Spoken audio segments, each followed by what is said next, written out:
अस्सलाम वालेकुम शाह जी, क्या हाल है? ठीक हो, खैरियत है?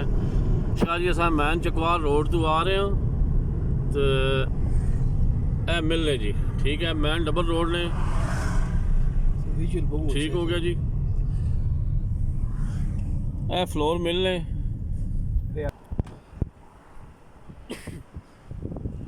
अच्छा शाह जी, वो देखा ने ए फ्लोर मिलने ठीक है जी।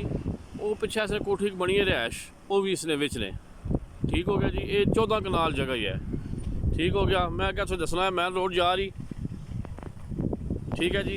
ये चकवाल जा रही, ये road man GT road touch कर रही जी गुजर खान वास्ते, ठीक है जी। ये जी है इधर जा रही, ये चकवाल जा रही, ठीक हो गया जी। ए सारे इस तरह लगा, एक कांटा लगा जी, ठीक है जी। ए जी अगे जगह ही है दसनी, इस फ्रंट इस तरह का कांटा लगा जी। वो जो पिछे तुम नज़र आ रहा ना, वो पिछे जी कोठी डबल स्टोरी बनी है रैश, वो कोठी वो भी बिच ये ठीक है जी। यह जगह जी है ना कि वो जिथे वो खंबा लगा, इस खंबे ला लगे खाली जगह पई है तक, ठीक है जी। मिलने के ये पेट्रोल पंप मंजूर होया है जी, ये पंप वास्ते जगह ही है, पंप मंजूर होया इन्होंने को, ठीक है जी।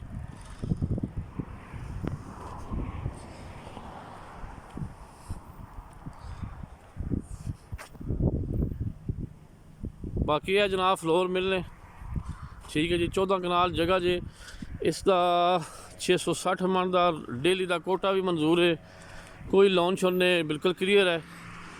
तो